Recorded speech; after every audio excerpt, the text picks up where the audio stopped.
महायुद्ध निकट है। अमेरिका ने ईरान पर हमला कर दिया। India has launched missile strikes against Pakistan tonight. यह बयान शांति की हर कोशिश को फिलहाल दरकिनार करते हुए महायुद्ध का संकेत दे रहा है। भारत के समंदर में दिखा है 30 फीट लंबा प्रलय का दूत। कलयुग को उसके चरम सीमा तक पहुंचाने का समय आ गया है। सिंधु नाम की महिला ने अपने प्रेमी के साथ मिलकर पति का कत्ल कर दिया। that she was a part of the murder conspiracy of Raja Raghuvanshi. Mahakumbh में मची भगदड़ में 30 लोगों की मौत की पुष्टि हो चुकी है। अहमदाबाद विमान हादसे में 265 लोगों की जान चली गई है।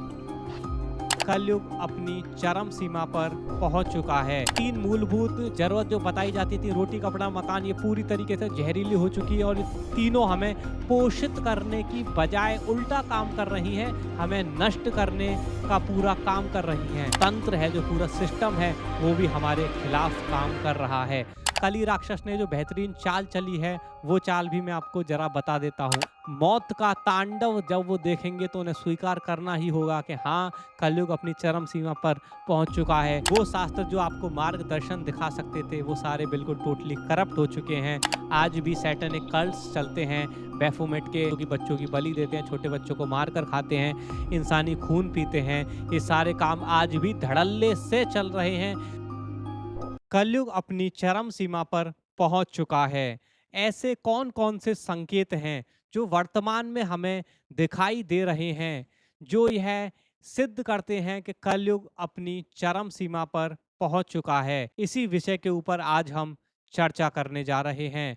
पहले आपको बता दें कि ये कलयुग जो है लाखों सालों का नहीं है।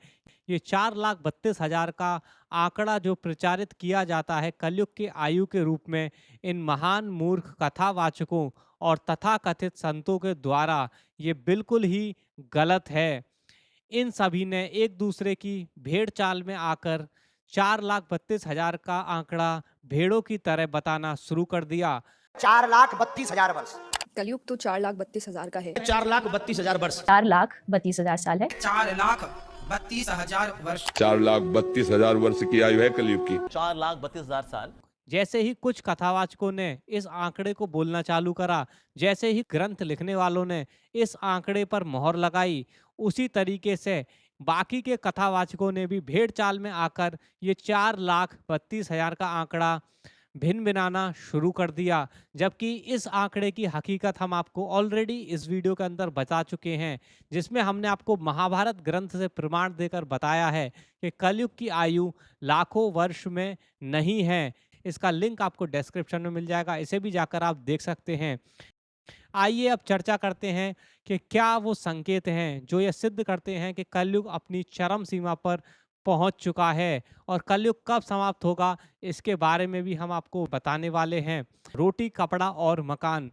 अब हम आपको यह बताने जा रहे हैं कि किस प्रकार से तीनों चीज़ें पूरी तरीके से टोटली करप्ट हो चुकी हैं, पूरी तरीके से ये चीज़ें मिलावट से युक्त हो चुकी हैं। बात कर लेते हैं रोटी की, यानी कि भोजन की, यानी कि खाद्य पदार्थ की।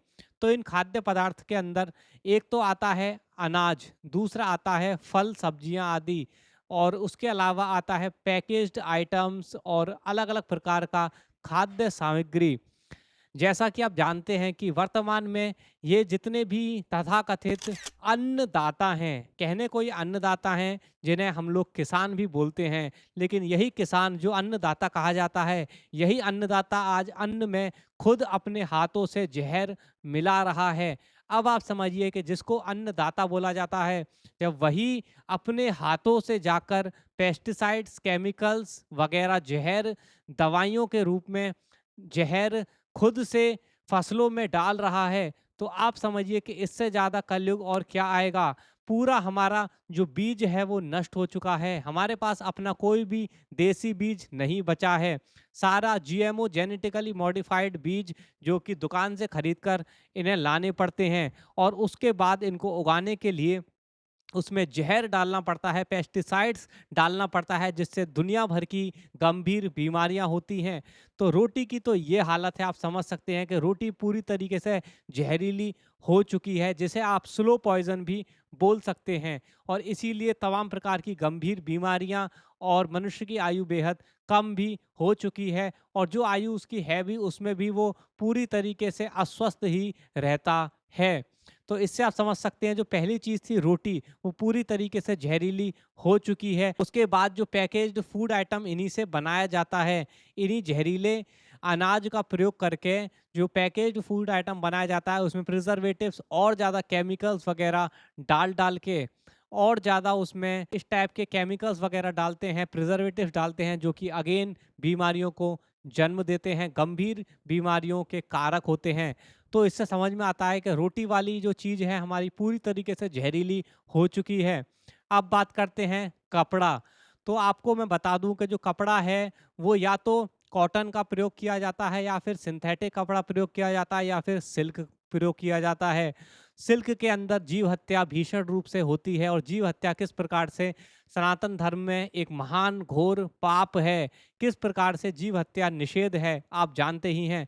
और यहाँ पर लोग शौक से सिल्क वगैरह पहनते हैं। दूसरी बात करें कि सिंथेटिक, तो जो सिंथेटिक कपड़े होते हैं वो हमारे शरीर के लिए वैसे ही हानिकारक होते हैं, हमारे बहुत सारी स्किन डिसीजेस को जन्म देते हैं। तो इस प्रकार से बात करें कि बीटी कॉटन यानी कि कॉटन, तो जो कॉटन के आजकल कपड़े बनाए जा रहे हैं वो जेनेटिकली मॉडिफाइड कॉटन बीज के द्वारा जो पेड़ बनता है उसके बनाए जाते हैं, जिसे आप बीटी कॉटन भी बोलते हैं।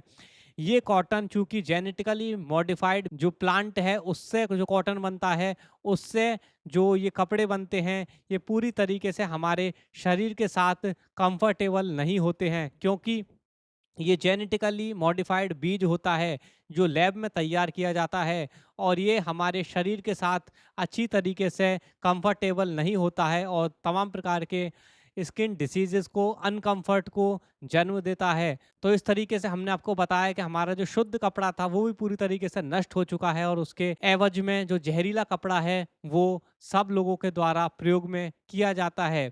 चाहे तो बीटी कॉटन का ले लें, चाहे तो हम सिंथेटिक कपड़े ले लें, जो कि हमारे लिए हानिकारक होते ही हैं। इस प्रकार से कपड़ों को भी पूरी तरीके से अशुद्ध किया जा चुका है, रोटी को अशुद्ध किया जा चुका है, कपड़े को अशुद्ध किया जा चुका है। अब बात करते हैं मकान की। तो जो मकान है, आप जानते हैं कि आजकल लोगों के दिमाग में ये भूत घुस गया है कि हमें बहुत ही हाई फाई जो है पक्का मकान, जो है सीमेंट का सरिये का पक्का मकान ये बनवाना है और इसमें रहना है। इसकी हकीकत भी मैं आपको बता देता हूँ। ये जो सीमेंट का मकान होता है ये डेड हाउस होता है। डेड हाउस यानी कि गर्मियों में भयानक गर्म हो जाता है और सर्दियों में ठंडा हो जाता है, जबकि हमारे जो प्राकृतिक प्राचीन घर होते थे वो नेचुरल मटेरियल्स के बने होते थे और उन्हें लिविंग हाउस यानी कि जिंदा घर बोला जाता था, जो कि गर्मियों में भीतर से ठंडे रहते थे और सर्दियों में भीतर से गर्म रहते थे। जबकि आजकल के जो डेड हाउस हैं ये पूरी तरीके से उल्टा ही प्रभाव करते हैं, गर्मियों में बहुत ज़्यादा गर्म हो जाते हैं। फिर उस गर्मी से निजात पाने के लिए लोग एसी वगैरह लगाते हैं और अगेन उसी लूप में फंस जाते हैं, उसी चक्र में फंस जाते हैं, क्योंकि एसी लगाओगे तो और ज़्यादा बीमार होगे, और ज़्यादा बीमार होगे तो फिर से आप हॉस्पिटल के चक्कर लगाओगे, फिर से एलोपैथिक दवाइयों को लोगे। ये जो पूरा मकान है ये पूरी तरीके से हमें बिल्कुल घोंटने का कोशिश करता है, और इसमें जब लंबे समय तक व्यक्ति रहता है तो वो उसकी जो एनर्जी बॉडी होती है, उसका जो एनर्जिक फील्ड होता है, उसका जो ऑरा होता है वो भी कंप्रेस होता है, यानी कि उसकी जो स्पिरिट बॉडी होती है उसको भी ये लगातार कंप्रेस करता रहता है, जिसकी वजह से ये हमारी जीवात्मा के लिए भी उतना ही ज़्यादा घातक है, और इसमें लंबे समय तक रहने में हमें माइग्रेन आदि की समस्याएं भी होती हैं, क्योंकि ये हमारे ऑरिक फील्ड को, हमारी एनर्जी बॉडी को लगातार दबाता रहता है, कंप्रेस करता रहता है। और साथ ही इसमें जो मौजूद लोहा और सरिया होता है ये भी हमारे एनर्जी फील्ड के साथ इंटरप्ट करते हैं और हमारे एनर्जी फील्ड को एक तरीके से नेगेटिव उस पर प्रभाव डालते हैं। तो ये जो तथाकथित जो इनके पक्के मकान होते हैं ये भी किस तरीके से पूरी तरीके से जहरीले कर दिए गए हैं, पूरी तरीके से हार्मफुल बना दिए गए हैं, ये हमने आपको बता दिया।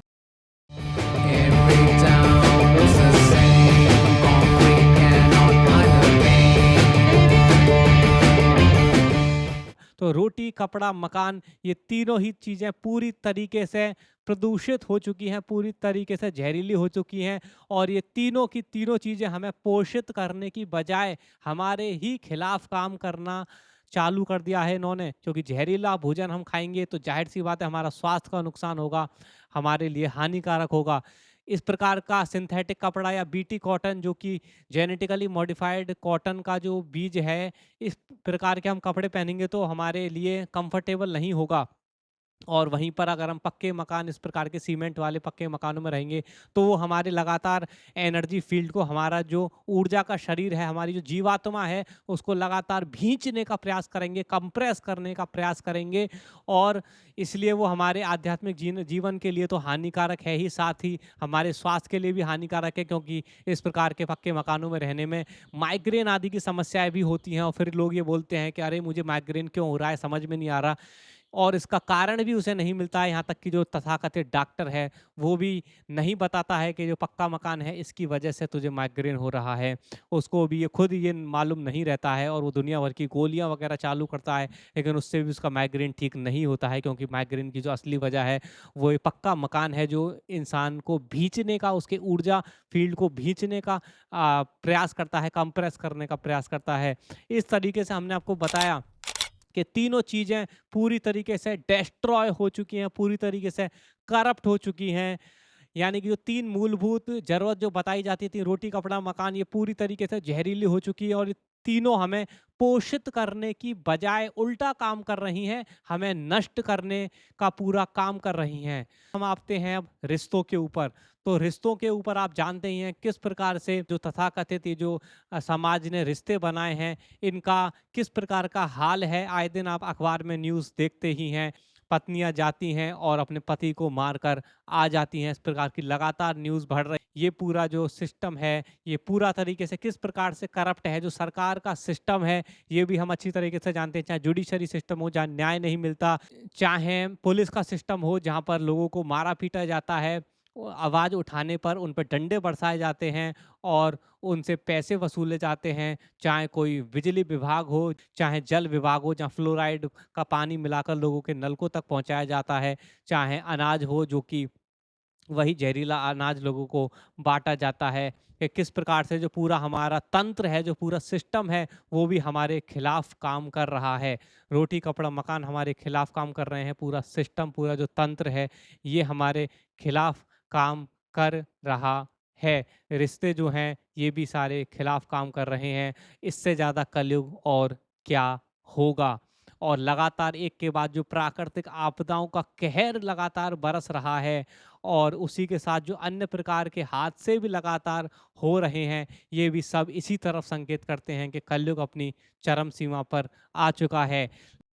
लेकिन ये चीज़ लोगों को ना पता लगे, इसके लिए कली राक्षस ने जो बेहतरीन चाल चली है, वो चाल भी मैं आपको ज़रा बता देता हूँ। उसने चाल ये चली है कि ग्रंथों के अंदर मिलावट करके इस प्रकार की बातों को लिखवा दिया है कि कलयुग के अंदर तो लोगों की जो हाइट है वो 2 फुट बचेगी, 3 फुट बचेगी, ना ही कभी मनुष्य की जो आयु है वो 20 वर्ष की रहेगी, ना ही मनुष्य कभी इतना ज़्यादा छोटा होगा कि वो केवल और केवल चने के झाड़ पर चढ़ पाएगा। तो ये सारी बातें जानबूझकर सम्मिलित की गई हैं, और ये जानबूझकर कली राक्षस के द्वारा इस प्रकार की चीज़ों को प्रसारित किया गया है। इस प्रकार की चीज़ों को ग्रंथों के अंदर लिखवाया गया है, ताकि लोग इंतज़ार करते रहें कि कब जो है इंसान की अधिकतम आयु 20 वर्ष की होगी, जो कि कभी नहीं होने वाली है। कली राक्षस की चाल है ताकि लोग केवल सोचते रहें कि अभी तो ऐसा होने में कई लाखों साल बाकी हैं। इसीलिए इस प्रकार की भ्रांतियां समाज के अंदर फैलाई गई हैं कि लोगों की जो आयु है वो केवल 20 वर्ष की रह जाएगी, ये हो जाएगा, वो हो जाएगा। इस प्रकार की मूर्खतापूर्ण चीज़ें फैलाई गई हैं जो कि कभी नहीं होने वाला है। तो ये सब खुद कली राक्षस की एक चाल है, ताकि लोग इंतज़ार ही करते रहें और कलयुग का जो प्रलय है वो लोगों के ऊपर एक संग टूट पड़े और उन पर तैयारी करने का बिल्कुल भी समय ना बचे। इसके अलावा भी जो युद्ध चल रहे हैं और जो सारी चीज़ें हो रही हैं, धीरे धीरे लोगों का परसेप्शन इससे बिल्कुल बदल रहा है, चेंज हो रहा है। लोग भी अब स्वीकार कर रहे हैं कि भाई हाँ, घोर कलयुग आ चुका है।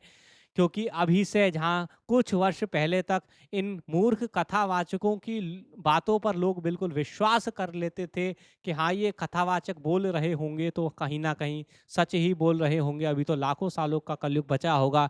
लेकिन जिस प्रकार से इस वर्ष में खासकर जो प्राकृतिक आपदाएं, अन्य प्रकार के हादसे और तुम्हारे वॉर की सिचुएशन और सारी चीज़ें जो एक संग लगातार बढ़ी हैं, लोग भी अपना जो परसेप्शन है उसको चेंज करने पर मजबूर हुए हैं और लोग बोल रहे हैं कि हाँ भैया भीषण कलयुग आ चुका है। अभी तो और लगातार ये चीज़ें इस तरीके से एक्सेलरेट होंगी जब तक एक एक आदमी इस तथ्य को स्वीकार नहीं कर लेगा कि हाँ कलयुग चरम सीमा पर पहुंच चुका है।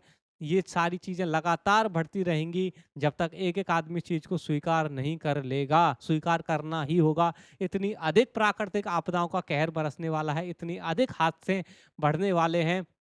लोग अगर डिनाइल में रहेंगे तो, लोग अगर तथ्य को स्वीकार नहीं करेंगे तो, इसलिए जब इतने भीषण प्रकोप लोग झेलेंगे तो उन्हें स्वीकार करना ही होगा। उनकी मजबूरी हो जाएगी कि इतने सारा भीषण मौत का तांडव जब वो देखेंगे तो उन्हें स्वीकार करना ही होगा कि हाँ कलयुग अपनी चरम सीमा पर पहुंच चुका है। और इसका जो एक पूरा ऐलान है 2025 में स्टार्ट हो चुका है और लगातार इसके बाद से ये सारी चीज़ें लगातार बढ़ने ही वाली हैं, क्योंकि इससे पहले लोग डिनायल में जी रहे थे।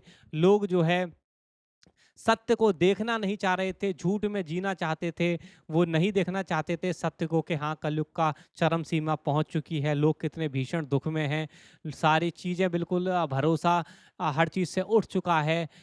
किस प्रकार से पूरा जो है लोग घुट घुट कर जीवन यापन कर रहे हैं, हर तरीके से डर में जी रहे हैं लोग कि कोई बीमारी ना हो जाए, कोई सरकार का आदमी कोई आकर कुछ भी कर चला जाता है, लोग कुछ नहीं कर पाते हैं, कोई अलग अलग बीमारियों से लोग जूझते रहते हैं, हर समय डर में जीते हैं, हर समय भय में जीते हैं, कोई हमला ना हो जाए, कुछ ना हो जाए, कोई न्यूक्लियर अटैक ना कर दे, कोई हमें एक संग कोई महामारी ना आ जाए, कोई सड़क पर कुचल कर ना चला जाए, कोई जो है प्लेन हादसे में हम ना मर जाएं।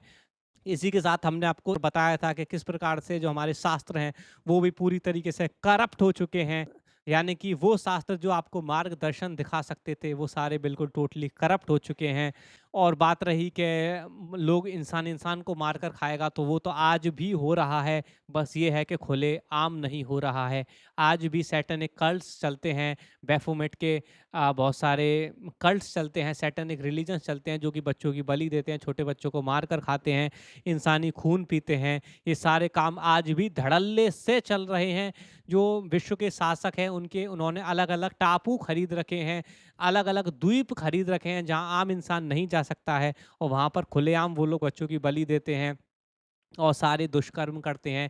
ऐसे भीषण से भीषण दुष्कर्म करते हैं, सब बच्चों की बलियां चढ़ाते हैं जो आप कल्पना भी नहीं कर सकते हैं, जिसे अगर आप देख लोगे तो आपकी रूह कांप जाएगी। इतने भीषण दुष्कर्म लगातार धड़ल्ले से चल रहे हैं आज की डेट में। इससे ज़्यादा भीषण कलयुग आखिरकार क्या होगा। और कलयुग का महान चाल को आप देखिए कि इतना भीषण कलयुग चल रहा है और ये जो कली राक्षस है ये लोगों को इस प्रकार से कन्विंस करने में सफल रहा है अभी तक कि अभी तो कलयुग बच्चा है। चाहे तो अपने मूर्ख एजेंट कथावाचकों के माध्यम से उन्हें कन्विंस करने में वह सफल रहा है, या फिर अन्य अपने टीवी सीरियल्स, न्यूज़ चैनल्स या अलग फिर अपने बाबाओं को बिठाकर उनसे इस प्रकार का प्रचार करवा कर वो इस प्रकार की भ्रांतियों को फैलाने में सफल रहा है। क्योंकि भला कली राक्षस क्यों चाहेगा कि उसके शासन का अंत हो, जब कलयुग चरम सीमा पर भले ही चल ही रहा है, यानी कि वो खत्म होने वाला है। अब कलयुग तो इस प्रकार का प्रचार करवाएगा ही कि भाई लाखों सालों का है, लाखों सालों का कलयुग है, भाई वो क्यों चाहेगा कि उसका जो शासन है उसका अंत हो, उसका जो है समाप्ति हो, वो भला क्यों चाहेगा। तो इसलिए वो दबाकर इस प्रकार से खूब प्रचार करवा रहा है कि कलयुग की आयु लाखों वर्ष है, ताकि वो बिल्कुल नहीं चाहता है कि उसके शासन का अंत हो जाए। तो कलयुग का अंत बिल्कुल ही ज़्यादा नज़दीक है, कलयुग बिल्कुल ही समाप्त होने वाला है। कलयुग कब समाप्त होगा, सतयुग कब से शुरू होगा, इसके बारे में पीटी अवतार जी ने बताया है कि सतयुग 2040 से शुरू होगा। जब लोग देसी बीज से खेती करेंगे वह सतयुग होगा, ऐसा प्रभु पीटी अवतार जी ने बताया है। आज की इस वीडियो के अंदर इतना ही। जय शिव नारायण, जय हो प्रभु पीटी अवतार, वैदिक सनातन धर्म।